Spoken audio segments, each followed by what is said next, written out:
Deus, Pai de infinita misericórdia e bondade, Jesus, querido amigo e mestre, agradecemos mais uma vez a oportunidade que estamos tendo para aprendermos um pouco mais da tua doutrina, que a nossa irmã que fará uso da palavra possa ser bem intuída pelos irmãos da espiritualidade, trabalhadores nesta casa tão querida e amada, e que nós possamos aprender ao máximo os ensinamentos que sem dúvida nos serão passados na tarde de hoje.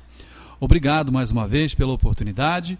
Que assim seja, Mestre Jesus, em seu nome e em nome de Deus Todo-Poderoso. Que assim seja. Sueli.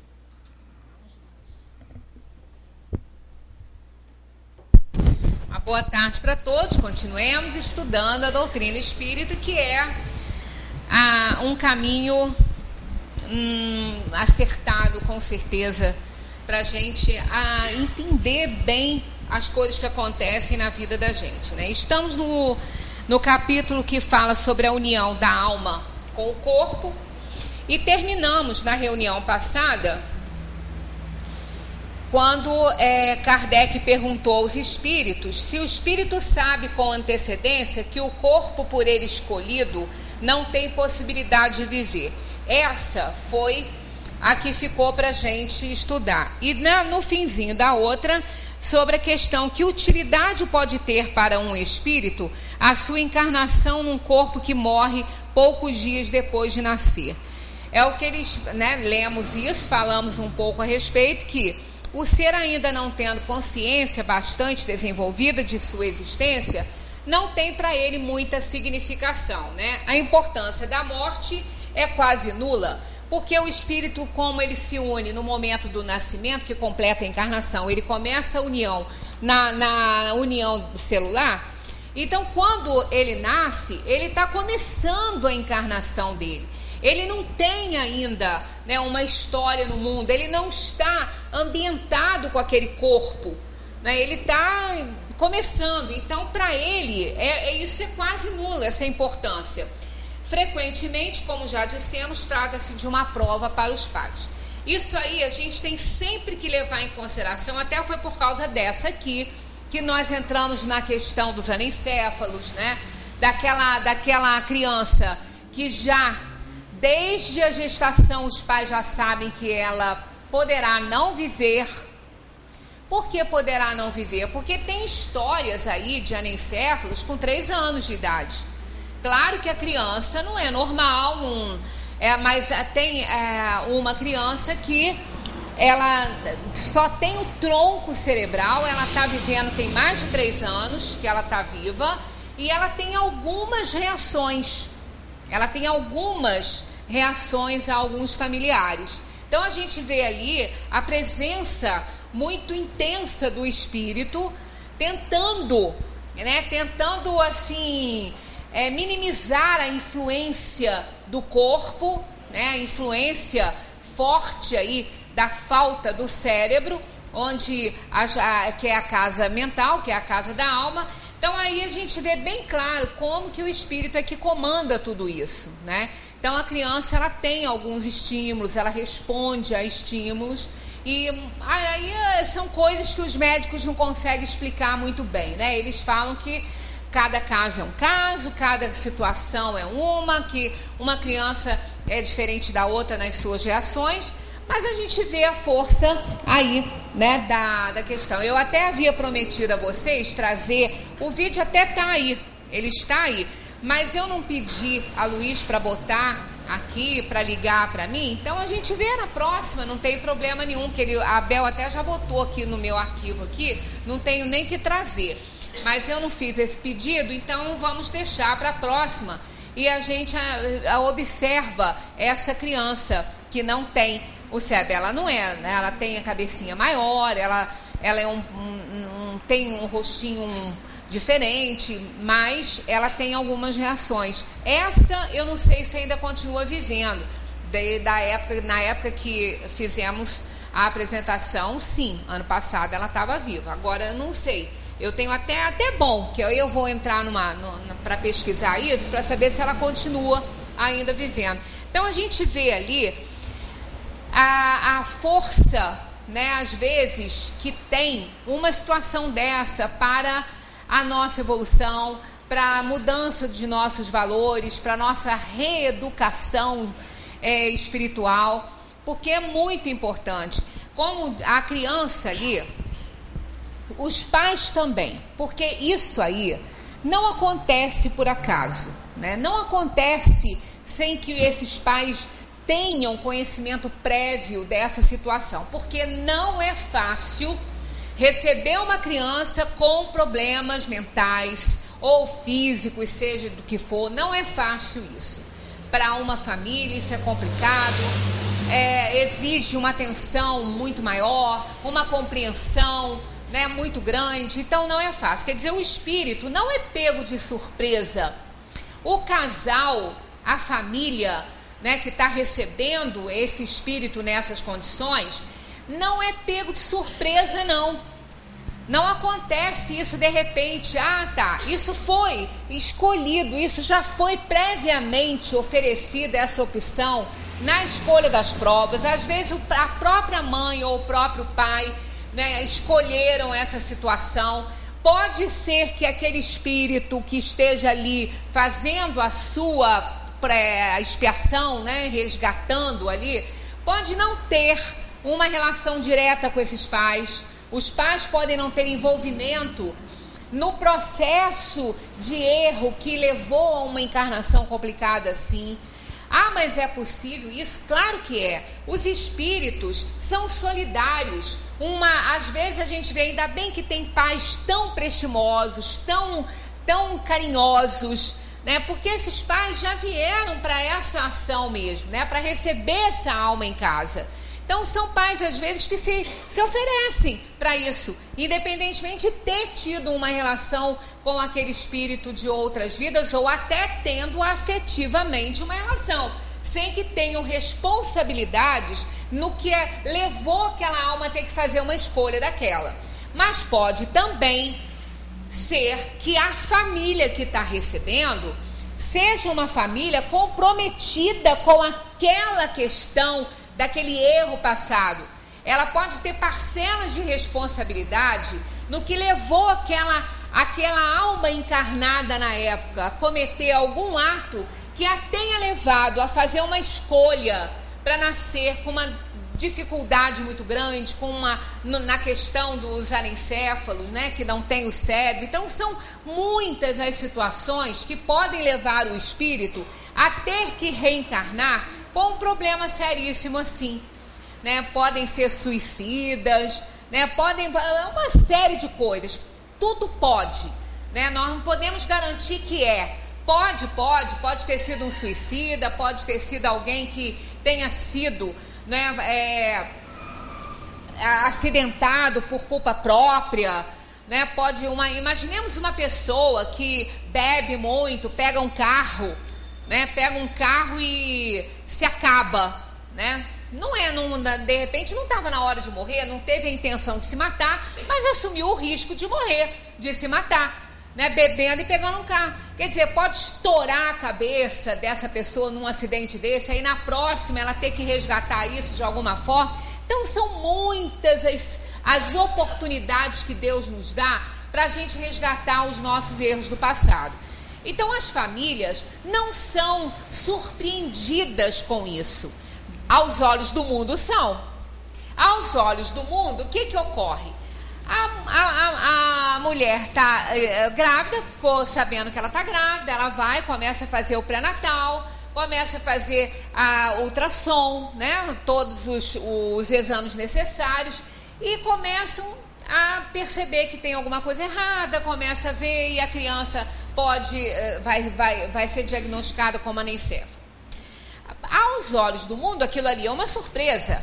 Ora, a mãe não sabia, o pai não sabia, claro, aos olhos do mundo não, conscientemente ninguém sabia. Agora, aqueles espíritos, antes de reencarnar, na escolha de provas que eles fizeram uma escolha, aquele que está reencarnando com esse problema, fez essa escolha para resgatar um erro do passado, ou lhe foi imposta essa expiação e ele aceitou, bem como a família aceitou. Ou aceita por imposição divina, porque precisa de auxiliar aquela alma que ela explorou e que ela prejudicou em outra vida, ou então ela aceita a proposta de um trabalho solidário e caridoso com aquela alma que necessita de reencarnar. Então, as famílias não são surpreendidas. Elas são, aos olhos do mundo, no nível de consciência delas, sim, mas não são. Como espíritos, eles já sabiam que isso aconteceria, tanto que normalmente elas se mostram preparadas, né? Não se revoltam, a maioria não se revolta, aceita muito bem a situação. E tem, nesse vídeo que nós vamos assistir, eu vou ver se a gente põe ele semana que vem, a gente pode observar como a família diz que aquela criança mudou a vida daquela família, mudou os valores da família, as pessoas passaram a se gostar mais, a se preocupar mais umas com as outras. Então a criança fez uma revolução positiva na vida daquela família.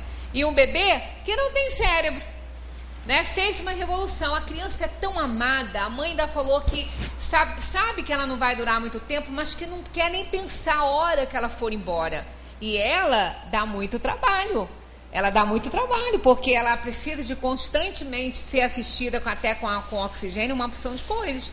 Então a gente vê que não é por acaso. O espírito reencarnante, ele não está muito afinizado com aquele corpo físico ainda, mas ele está limitado. Mas tem aquela questão para ele, que ele não tem o corpo, ele está na primeira, segunda, terceira infância, não vai chegar nem a segunda, né? Está lá na primeira, recém-nascido, e de repente vai desencarnar logo. Então, para ele, isso não corresponde muito, não é muito preocupante. Agora, os pais, embora, segundo a visão do espiritismo, a gente sabe que eles já sabiam disso, né? A gente tem essa compreensão de que os pais fizeram essa escolha ou aceitaram essa escolha de bom grado. Então, mesmo assim, é um sofrimento grande, né? É uma preocupação muito grande. Todas as pessoas que têm filhos com problemas de limitações mentais e até mesmo físicas, mas as limitações físicas ainda são mais assim, simples do espírito se virar, né? Caso falte a mãe, falte o pai e tudo. Mas a mental é muito complicado. Mental é muito difícil. Eu tenho uma amiga que tem um irmão que está com 43 anos, parece, 43 ou 47 anos. E ele tem lá o diagnóstico dele, ela até me falou algumas coisas, mas ele não tem noção das coisas, ele não fica vestido, e já é um homem, e enorme, é um homem de muita altura, né? Ele tem uma estatura grande, fisicamente ele não tem problemas, mas ele tem problemas neurológicos, ele tem problemas mentais, então ele não quer roupa. É uma dificuldade muito grande, tudo ali. E os pais são idosos, né? O pai está com 82 anos, a mãe está com 78. E ela fala assim, o que passa, o que deve passar pela cabeça dos meus pais, né? Porque eles, eu falei, eles têm muita preocupação, mas vocês estão aí, vocês estão no mesmo barco, são 4 irmãs. Eu falei, vocês estão no mesmo barco. Ela falou, não, a gente não tem problema nenhum em cuidar dele. Mas ela falou, só fico pensando na minha mãe e no meu pai, que preocupação que eles têm, e com certeza tem. Tem, porque eles já sabem lidar um pouco com ele. Ela falou, eu quando tenho que ficar com ele, eu não consigo fazer ele se vestir. Meu pai e minha mãe conseguem, eu não consigo fazer ele se vestir. Ela falou, e ele vai para a varanda sem roupa, a gente não quer prender, não quer fechar a porta. Ela falou, olha, é muito difícil. Então, os pais que têm crianças com problemas enfrentam muitas dificuldades.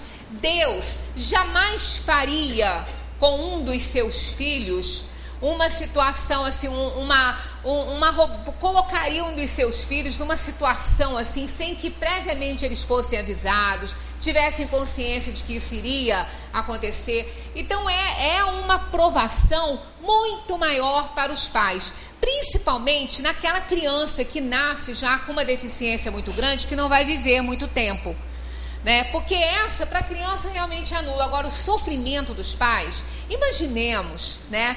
Aquela mulher que está esperando tanto para engravidar, e faz até um tratamento ou outro, e é o primeiro filho, aquela tensão, aquela ansiedade, aquele desejo, né? De repente vem uma criança com problema assim, sem cérebro, e a mãe saber que não vai viver, e a mãe ter muitas vezes que sofrer a pressão da família para fazer um aborto, porque os médicos já assinaram isso, né? Esse aborto é legalizado por causa dessa situação.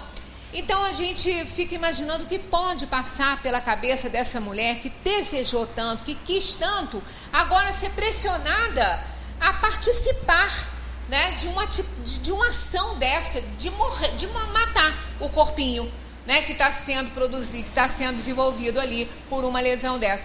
Então, ainda que ela espere esse bebê nascer, e que é o que deve ser feito, sempre o que deve ser feito, esperar o bebê nascer, esperar a criança nascer e dar tempo àquela alma para que ela possa coordenar, e os espíritos também, e Deus no comando de tudo, determinar quanto tempo ela tem que ficar aqui, porque aquilo é importante para ela. Porque não foi por acaso que ela nasceu com esse problema. Não foi por acaso que o corpinho foi formado sem o cérebro. É algo que ela precisava de resgatar. Então, se for interrompida essa gravidez por essa razão, os pais vão se comprometer por terem impedido que essa alma resgatasse o que ela tivesse que resgatar no tempo dela. Então vai haver comprometimentos aí, né? Então essa alma ali, ela não está em condições de evitar, ela está em condições até de pedir algum socorro, porque muitas vezes, já falei com vocês que li uma psicografia, e isso foi fato, né? Aliás, psicografia não, essa aí não foi psicografia, o espírito no início da gravidez foi a reunião mediúnica e pediu ajuda, né, para que ele não tivesse o corpinho dele abortado, porque ele precisava de nascer. Então isso foi fato, isso não foi psicografia, mas já li outras psicografias reais e confiáveis de espíritos que tiveram a encarnação interrompida de uma forma que não era para acontecer, né, com problema. Houve uma época e tudo que um remédio que as pessoas tomavam e que causava deformações nas mulheres, nos bebês, né? Eu até esqueci o nome dele, ele foi proibido. Talidomida. Nasciam sem pernas, sem braços, com deformações. Agora vem aquela história. Foi a tamidolina? Foi a talidomida? Foi, materialmente falando, foi. Só que aquele espírito não foi por acaso que ele veio reencarnar no útero de uma mulher ali que tomou isso. Isso não acontece no reino hominal. Essas coisas não acontecem quando elas não têm que acontecer, né? Então o espírito, o que ocorre com a medicina? Tem que ter uma razão, né? Hoje nós não temos mais esse remédio, mas quantos remédios novos estão chegando no mercado para combater esta ou aquela doença, que podem ter efeitos semelhantes, e a gente não sabe ainda, só vai saber quando começar a acontecer. A talidomida, todo mundo sabe, ela não é mais usada. Agora, e os outros que estão chegando? Né? Remédios novos, remédios que estão aí no mercado, então não se sabe ainda. Agora, a mulher só vai fazer o uso desse tipo de remédio para interferir numa gravidez que ela esteja desenvolvendo, se aquele espírito tiver que passar por alguma coisa, senão não vai. Então nós temos que ter essa certeza. E por que ter essa certeza? Por quê? Porque é o espiritismo que fala? Não, é a lógica, é a razão. É a razão, porque somos deístas. O que é ser deísta? É crer em Deus. Ou então, tirando Deus da história, esse nome Deus que as religiões muitas vezes banalizam, vamos pensar na inteligência suprema, a causa primária de todas as coisas, que é a definição de Deus que Kardec obtém dos espíritos. Então, se nós somos, se nós somos abertos a isso, que existe uma inteligência suprema, que é a causa primária de todas as coisas, que ordena o universo. Ora, isso que coordena o universo, que criou e coordena e mantém, isso aí não é nosso, né, do espiritismo, isso é da ciência. Isso está provado pela ciência. Está provado cientificamente que o universo foi criado, planejado, criado e é mantido por uma inteligência suprema. A ciência já disse isso. Porque os números são reais. Os números são qualquer um que fizer as contas vai encontrar os mesmos números. Isso que dá o caráter de veracidade a uma teoria, né, a uma descoberta. Então os físicos já chegaram a essa conclusão. Até os ateus, eles se dizem ateus em relação ao Deus das religiões. Mas eles entendem, e porque foi comprovado, que entre o microcosmo, que é o mundo dos infinitamente pequenos, e o macrocosmo, que é o universo inteiro, né, o que existe de maior, que a proporção entre o micro e o macro é igual, para baixo e para cima, para negativo e para positivo. É um 10 elevado à 39ª potência, que são os números que eles chegam, tanto para cima quanto para baixo. Então isso aí não é obra do acaso. O acaso não cria isso, o acaso não cria nada, não é nada. Então aí a gente fica pensando, não é o espiritismo só que me diz isso, né? Se existe um ser superior que controla tudo, que determina tudo, que criou esse universo perfeito, ele que não errou em nada, como o Zé Manel gostava muito de dizer, vai errar justamente em nós, vai errar justamente com o homem, que foi a sua maior criação. Por que a maior de todas? Por quê? Somos errados, somos inferiores, mas foi assim que ele nos criou, simples e ignorantes. Entregou a cada um de nós a liberdade de expressão, de pensamento e de ação, que a gente possa se desenvolver. Então ele nos criou à sua imagem e semelhança. Isso quer dizer que ele colocou em nós a semente divina. Ele fez isso só com o Espírito, quando ele, com o material aprimorado em todos os reinos da criação, ele então imprimiu nesse material, quando ele terminou toda a evolução dos outros reinos, a sua marca, a marca divina, e nos fez a sua imagem e semelhança. E aí sim, o que é isso? O poder de criar, de entender, de raciocinar. Claro, se nos entregou a sua marca, é porque somos os seres mais importantes da criação. E o que nos prova isso? É o poder de fazer considerações a respeito do Criador.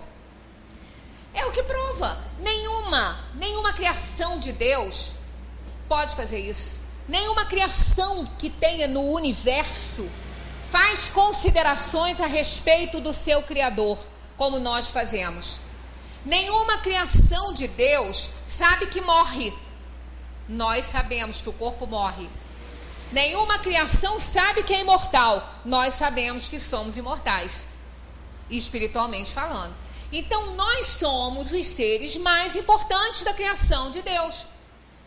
Se ele não errou nos mais, assim, digamos, simples, vai errar nessa complexidade que é o espírito? Não vai. Então, como ele vai deixar que estejamos no mundo entregues à própria sorte, entregues a uma ação ruim de um remédio, ou a ação de alguém louco que não tem noção? Não, tudo está controlado por ele. Então temos a certeza que só vamos sofrer os efeitos negativos deste ou daquele remédio, desta ou daquela substância, desta ou daquela pessoa, se tiver no nosso karma, no nosso complexo de provas e expiações. Fora isso, não. Então, quando uma alma encarnada junta-se com outra alma encarnada no mundo para constituir a sua família e operar a sua evolução, o seu aperfeiçoamento, nada que vai acontecer ali está fora do conhecimento dessa família. Nós sabemos, nós não estamos com o nível de consciência disso, mas ao nos emanciparmos pelo sono, somos instruídos, somos acalentados, somos consolados e encorajados pelos espíritos que se encarregam desse trabalho. Então somos filhos queridos do Pai, não estamos entregues à própria sorte nesse mundo, não é? Então, de forma nenhuma, quer dizer, essa situação é sofrida muito maior pela família, pelos pais, embora eles saibam disso, que isso vai acontecer e que eles vão passar por isso, né? O espírito conhece isso antes de nascer, porque isso é algo que determina muito a sua situação de vitória ou queda numa encarnação. Então Deus não dá a oportunidade de encarnar a um espírito que já de antemão ele sabe que ele vai ser derrotado. Não vai dar. Ele não vai dar essa permissão. Ele não vai deixar que isso aconteça. Da mesma maneira que nós não deixaríamos, ora, um filho nosso chega pra gente e fala: pai, eu quero abrir um negócio. Você me empresta uma grana, você me empresta um dinheiro, me ajuda a abrir um negócio para mim? O que esse pai faz?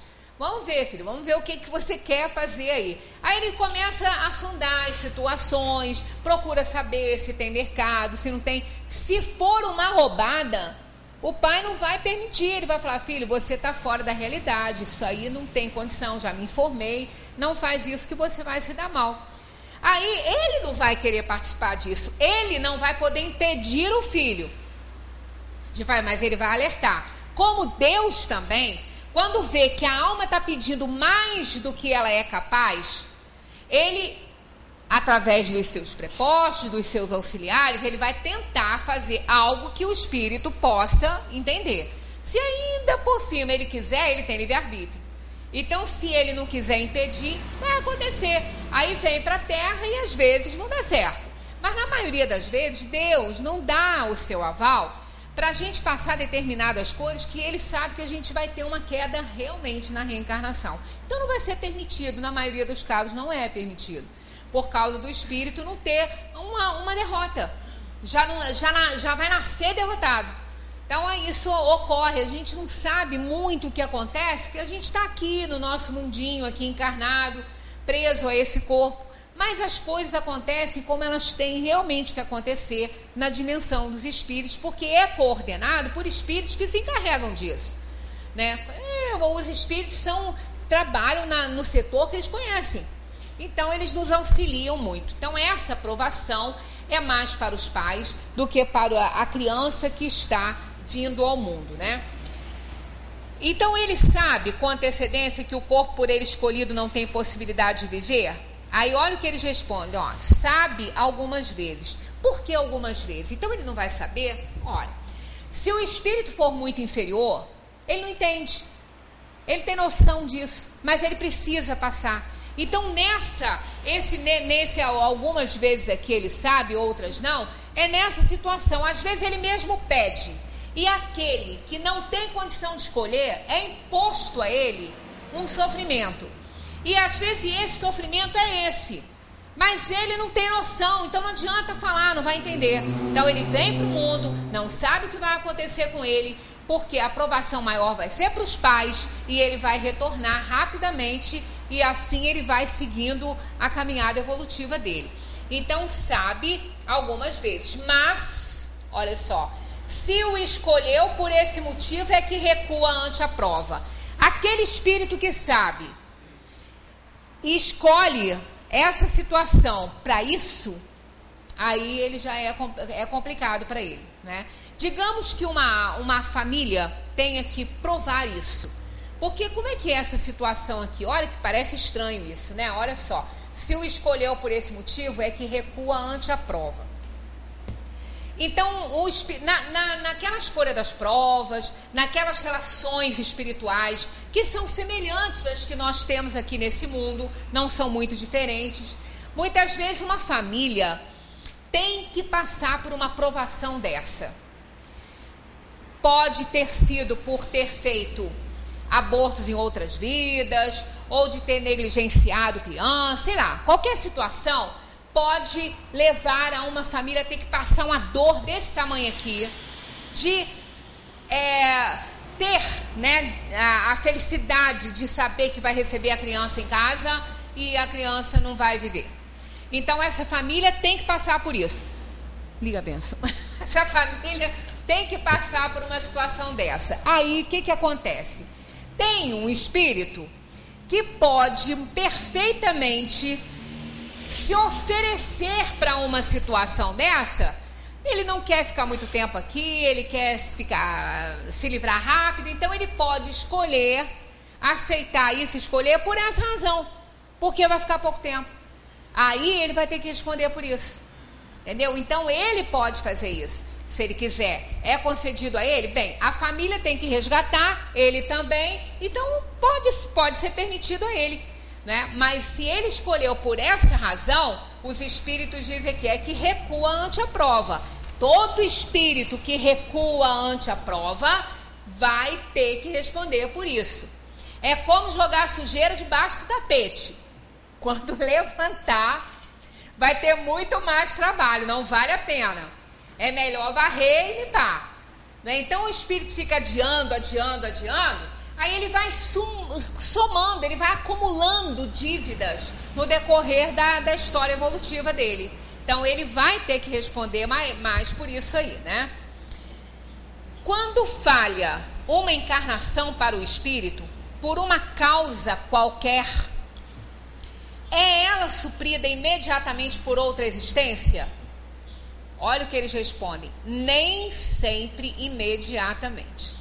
Então isso nos leva a dar muito valor à nossa vida, né? A dar muita importância à nossa encarnação, porque pode ser que a gente demore muito a reencarnar. E a encarnação é fundamental para a evolução da alma. Quanto mais tempo a alma demora a reencarnar, mais tempo ela demora para evoluir. Ela pode aprender muito na vida espiritual dela, mas provar que sabe só aqui ou num outro mundo, de conformidade com a sua evolução. Então, quanto mais tempo demorar, pior. Por isso que a gente brinca falando que a fila é grande. A fila para reencarnar é grande. É no sentido figurado, tá? Porque não tem fila de espírito lá não, mas eu digo assim, todos querem. Vamos imaginar aquela fila quilométrica, né? Para o espírito reencarnar. Mas a fila é grande no sentido de que o desejo é comum a muitos, né? Todos eles querem. Não vamos pensar no todos os espíritos querem vir, todos querem reencarnar. Aí aquele filho que às vezes se aborrece com a mãe, eu não pedi para nascer. Pediu, implorou, rogou, fez tudo. Pediu sim, todos pedem, todos nós queremos. Aí eles dizem assim, nem sempre imediatamente. Isso nos mostra que o espírito pode ficar muito tempo, né? Até porque, vamos novamente a essa questão, não conta tempo a eternidade. Na dimensão espiritual, o espírito está na eternidade, ele não conta tempo. Quando nós pensamos em 10 anos de alguém desencarnado, 10 anos é nada. Segundo os espíritos, para fazer uma comparação grosseira, só para nos dar uma ideia, 100 anos na Terra é um piscar de olhos na espiritualidade. Isso quer dizer o quê? Que lá não conta tempo, né? Que lá não conta tempo. Então isso aí é básico, não conta tempo. Quer dizer, quanto tempo o espírito vai ficar? Não conta tempo, né? Então ele vai reencarnar quando Deus achar que ele tem que reencarnar. E aí enquanto isso, como? Bom, é por isso que Magui me deu uma frase que eu adoro. Como é que é, Magui? Aquela frase, séculos incontáveis, como é que é o negócio? Mas o início... Não fique impaciente. Não fique impaciente, né? Você já viveu séculos incontáveis e vai viver milênios sem fim. Então, vamos nos acomodar. Olha, eu faço essa mesma carinha quando eu lembro disso, que eu falo, meu Deus, olha, isso aí dá-se um desânimo, não dá, de repente? Mas vamos nos animar. Nunca estaremos piores. Olha aí, animamos, né? Nunca estaremos piores. sempre estaremos melhor do que estamos hoje. Então é muito bom, né? Se a lei do progresso segue essa questão, é uma lei divina, então não é tão ruim assim, não é? Estaremos sempre numa condição melhor, de melhor compreensão. Aí, seguindo essa questão, o espírito necessita de tempo para escolher de novo, a menos que a reencarnação instantânea decorra de uma determinação anterior. É aquilo que a gente vai falando, né? Vem falando. Reencarnação instantânea acontece, por N situações, mas duas principais. Espíritos muito atrasados e teimosos e renitentes no erro, ou espíritos avançados, aperfeiçoados. Esses dois extremos levam a encarnações instantâneas. Porque, vamos repetir isso que a gente vem falando, o espírito muito atrasado não tem noção de nada. Ele não sabe escolher, ele tem que ter a matéria, ele tem que ser impulsionado pelas privações dos mundos. Ele tem que sofrer o efeito das paixões para ele poder evoluir. Porque a paixão, ela é extremamente importante. Nós, quando nos apaixonamos por uma causa, nós vamos atrás e vamos trabalhar e vamos vencendo. Temos que nos apaixonar sempre por tudo que a gente está fazendo, não é? Quando nos apaixonamos por um determinado trabalho, aquilo flui muito melhor, tem um resultado maravilhoso. A paixão, ela é importantíssima para impulsionar a alma ao progresso. O que nós não podemos deixar é que a paixão ou as paixões nos governe. Até a Cristina falou isso aqui no domingo, não é? A paixão é como um cavalo. Está lá no Livro dos Espíritos, não, está no Evangelho, me parece, que tem essa alusão, né? Essa comparação. Quando uma paixão nos coordena, é como um cavalo desgovernado com a gente montado nele. Um cavalo é extremamente importante em determinadas regiões para a gente se locomover e passar de uma região a outra. Agora, com a rédea. Quando o cavaleiro está no controle deste cavalo, segurando as rédeas, porque caso ele se assuste e o cavaleiro perca as rédeas, para onde que ele vai? Chão. Não tem outra coisa. E aí eles fazem uma comparação com as paixões. É como o cavalo desgovernado. É importantíssimo, é fundamental para a nossa vida. Mas quando ela nos governa, é chão. Chão é o quê? Derrocada moral, derrocada material, derrocada de tudo. Então a paixão, ela é importante até esse ponto. Então quando nos apaixonamos, nós fazemos. Aquele espírito que não tem noção de nada, que não sabe escolher, ele vem para o mundo. Ele vem para esse, vai para outro, de conformidade com o seu nível de evolução. Ali, ele vai começar a se apaixonar por atividades.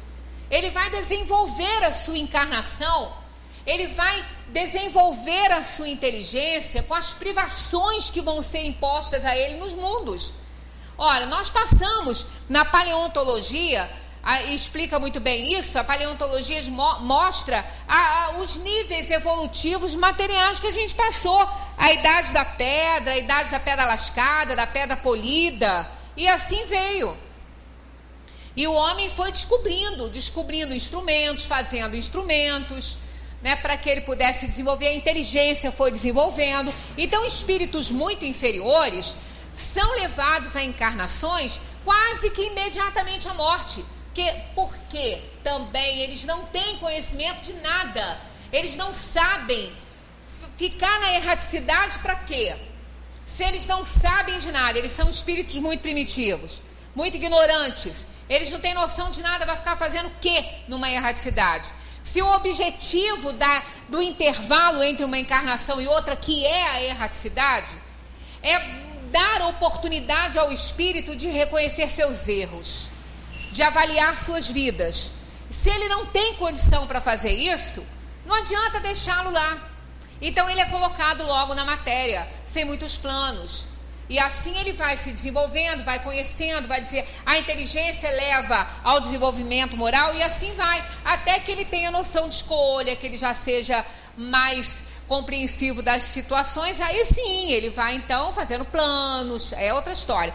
E o muito aperfeiçoado vai fazer o quê? Já conhece, já sabe, não tem que ficar planejando nem avaliando nada, ele conhece, ele está acima do mal, ele não tem mais paixões inferiores, então ele reencarna, se ele tiver numa missão aqui na Terra ou em qualquer outro mundo, chegar o tempo do ciclo de morte do corpo, ele vai morrer, ele vai reencarnar rápido, porque ele tem que dar continuidade ao trabalho, ele volta rapidinho, porque ele tem que obedecer ao ciclo da matéria. Não é porque ele é um espírito evoluído que ele vai conseguir viver 200 anos num corpo físico e só lhe dá condições de viver 100.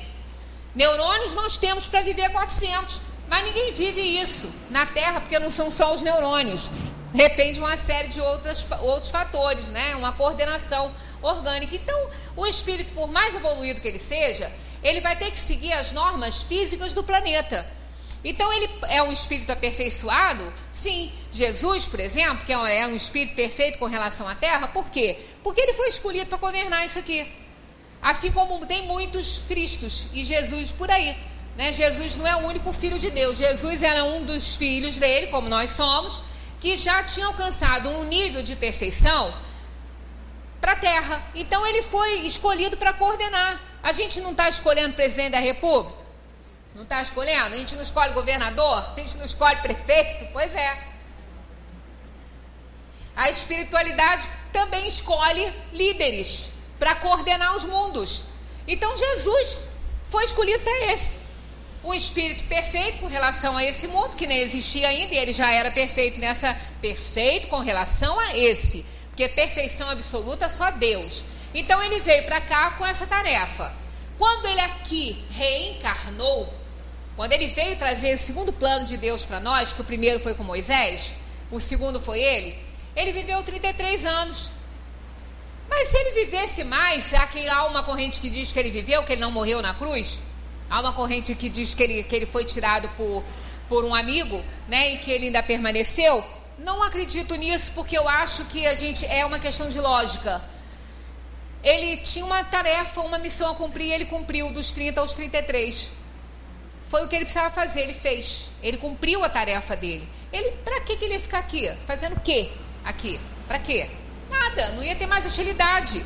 Se ele não ia nem aparecer, não ia nem nos instruir mais fisicamente falando, para que ele ia ficar aqui? Então não acredito, acho que ele foi, mas morreu, o corpo morreu ele mesmo, né? Então ele partiu com 33. Mas se ele tivesse que viver aqui, ele não ia passar de 100, não. Na Bíblia fala que passava de 300, de 400, isso é simbologia. Um corpo físico da terra não vive isso.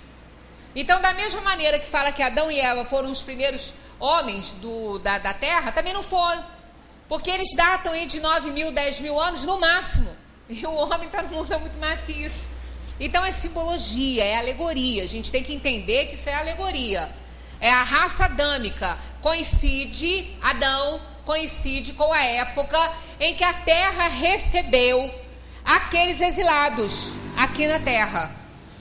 Então coincide mais ou menos a data, a raça adâmica que veio civilizar a terra de uma maneira geral. Então isso é uma simbologia com Adão e Eva. O início da civilização, né, pode datar aí, porque a China tem mais de 8 mil anos de civilização. Então a gente vê que as datas elas vão se coincidindo com as alegorias do Evangelho, e não são fatos, né? Então de forma que a Terra ela está aqui nos oferecendo condições de aperfeiçoamento, e ela está aqui para isso. Então os espíritos muito evoluídos, como no caso de Jesus, se ele tivesse ficado aqui, ele não ia viver mais de 100 não, ele ia morrer, porque o corpo, né, a doença, a degeneração celular pelo corpo físico, porque ele tinha corpo físico, ele não tinha corpo agênero, como muita gente acha e crê nisso. Agênero quer dizer aquele que não é físico, que era um corpo fluídico.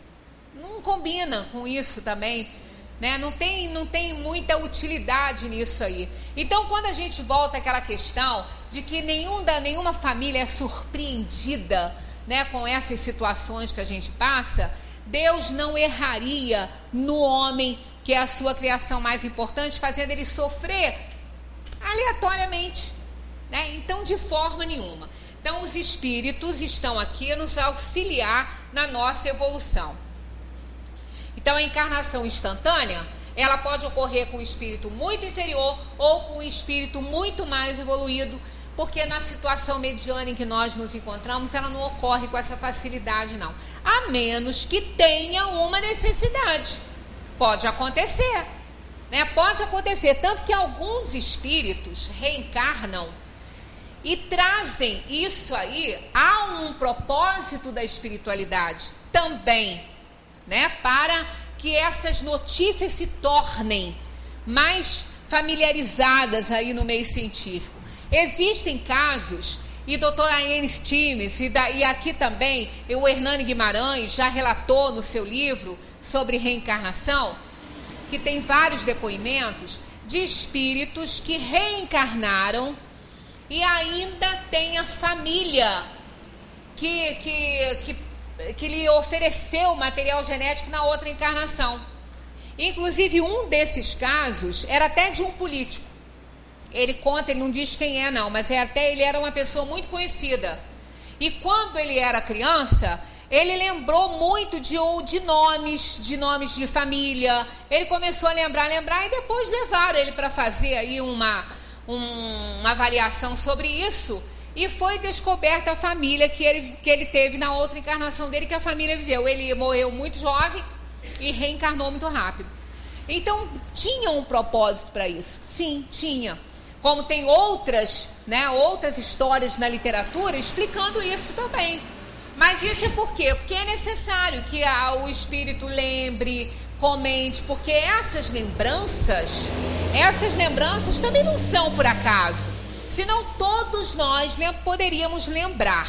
E nós, na maioria das vezes, não lembramos de nada. Pode ser que um ou outro lembre de alguma coisa, tem o déjà vu, que entra num lugar, vai... Né? Nós que somos espíritos reencarnados há tanto tempo, eu tenho uma amiga que ela tem um medo danado de ir à Europa. Ela falou que ela tem um medo de ir lá, porque ela falou, eu tenho quase certeza que eu vivi um tempo lá e que eu não tenho boas reminiscências, eu tenho medo de ir e ter um déjà vu, e ter uma lembrança daquela vida passada, e aquilo me aterroriza. Ela já teve a oportunidade de ir à França, ela não foi. Ela acha que ela já foi decapitada.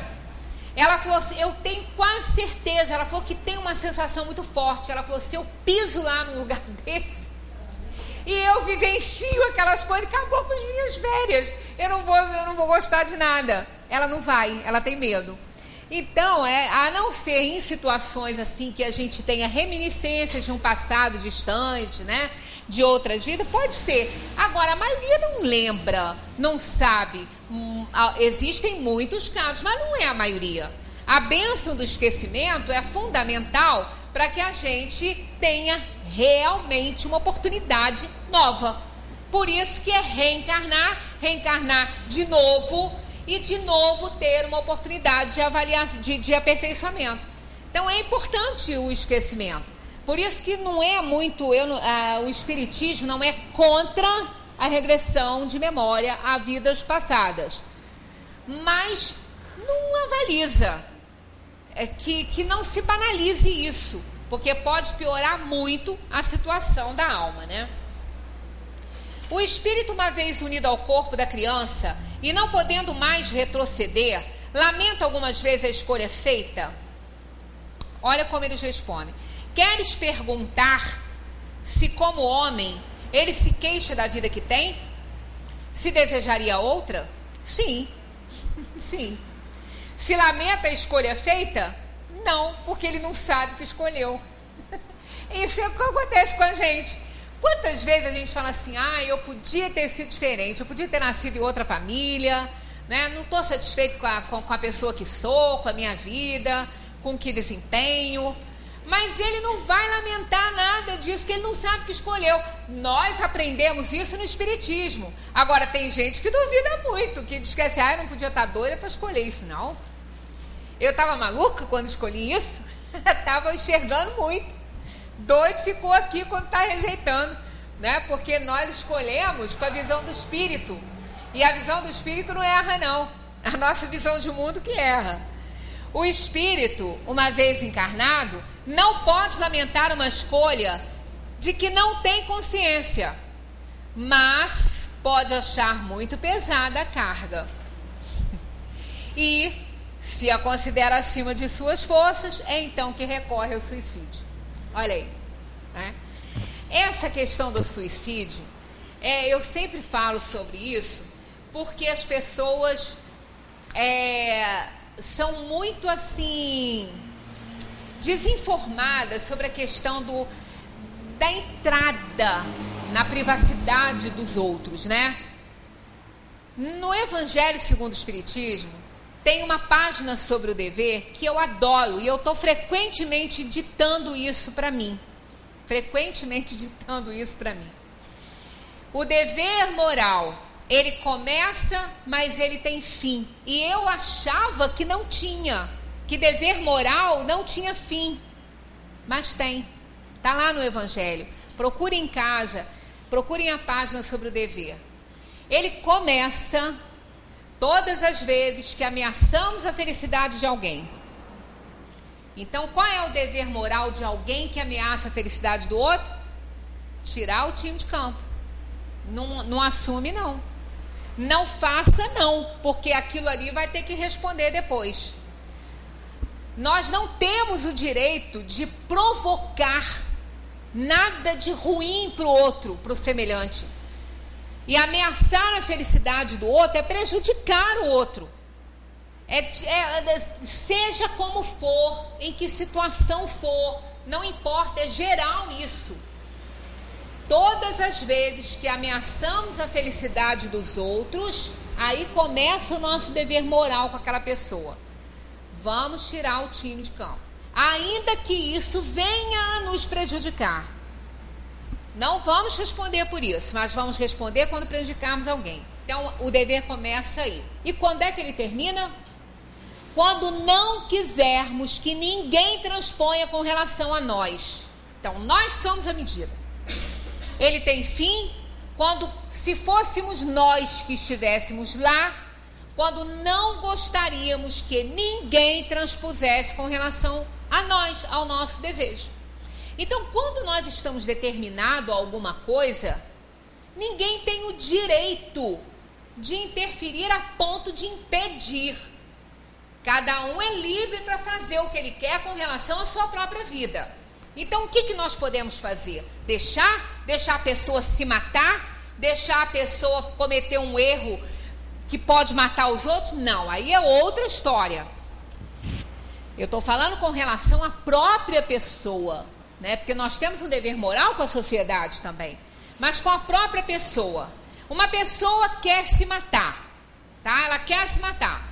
Então, nós somos amigos dela. A família ama essa pessoa e ela fala que vai fazer.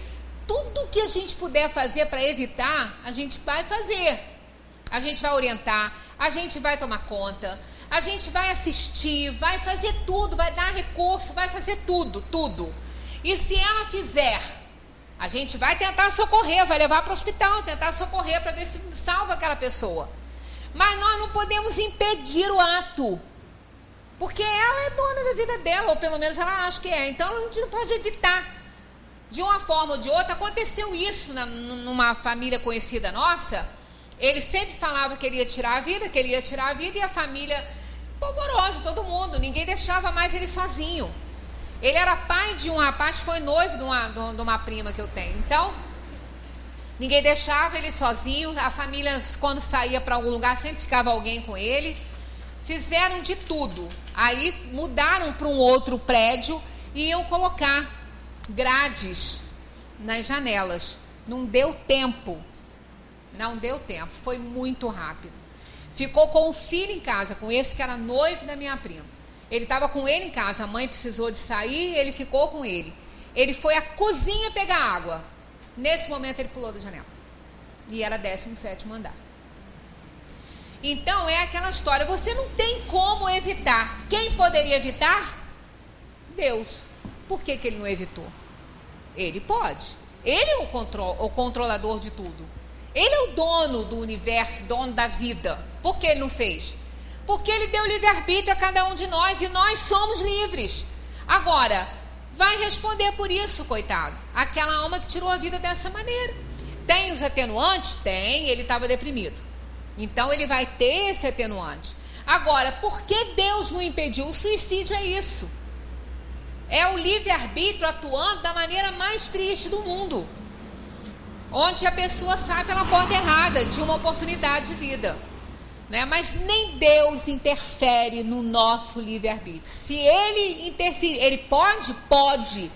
Ele tenta através de tudo, do cuidado com a família, dos conselhos, de tudo, mas ele não impede. Se a pessoa está realmente determinada, vai acontecer. E cada um vai assumir. É isso que acontece com a vida da gente. Se fosse assim, se Deus interferisse no nosso livre-arbítrio em tudo, nós nunca iríamos errar, porque ele é Pai misericordioso, ele nos quer bem. Agora, ele deu livre-arbítrio para a gente tomar nossas decisões e, através delas, operar a nossa evolução. Nos deu um anjo da guarda, um espírito protetor, espírito de escola, hein? Não é espírito inferior, não. O espírito que nos guarda é melhor do que nós.